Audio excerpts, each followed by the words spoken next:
Quick, what percent of people in your area choose to be cremated instead of buried? Pick a number, think it through, lock it in. Hold on to it. I've been thinking about this because I just keynoted for a conference of cemetery directors. Yeah, that's a thing. And I was so wrong. And many of you will be too. Write your number down, put it in the comments, see how close you are. Nationally, in the United States, the cremation rate is about 62% and rising. Cremation isn't an alternative anymore. It is the primary form of interment. But most of us still picture burial as the default. And it isn't. It hasn't been for years. Now, this conference was in New England, and I thought, yeah, makes sense. New England has less land, a lot of people, cremation's gonna be popular, but I live in Wyoming. We have tons of land, very few people, and it's a much more traditional place.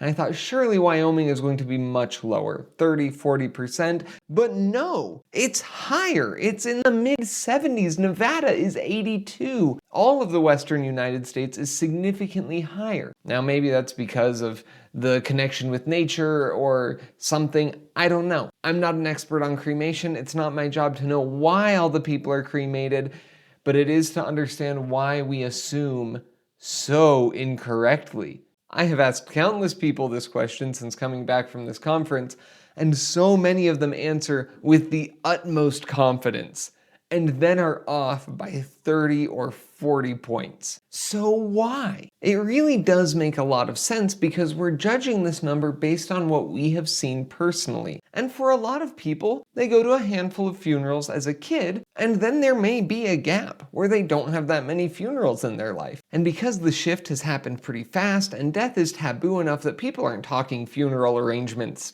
all the time, we just never really update the number. You combine this with the fact that burials are more likely to be a big event that you're going to attend, whereas cremations are often much more private, and the fact that portrayed in TV and media, you're going to see a lot more traditional funerals with a casket that's being buried in a cemetery, and we get this idea that this is the most common way by a long shot.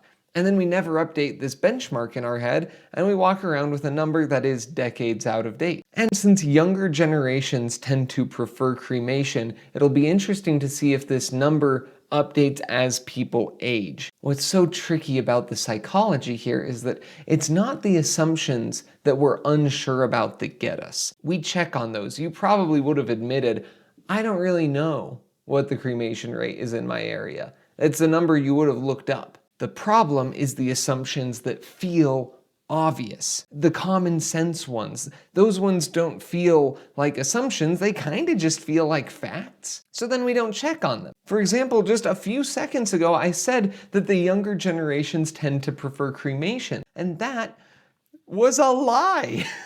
They don't. In fact, Gen Z is only half as likely to say that they'd prefer cremation over baby boomers.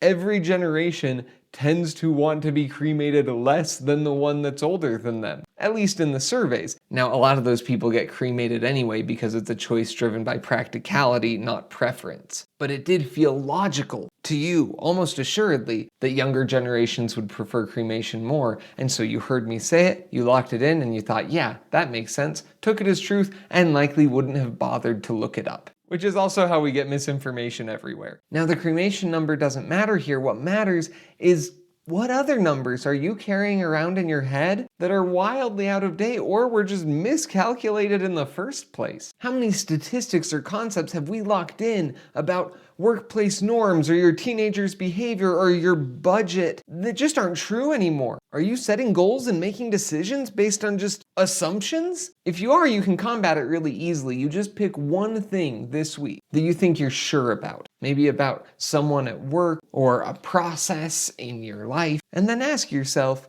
when's the last time I actually checked in on this? Or did I just decide it once and then stop looking? I'm not a financial guru or sponsored by anyone, but budgets are one of the worst for this. Like, are you actually spending as much money as you think you're spending? That's why subscriptions are so dangerous. We decide once and then we turn it off and it's gone now.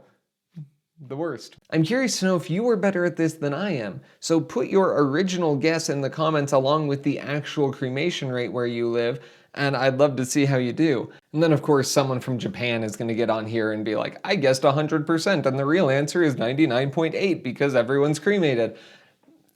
And fine. You win.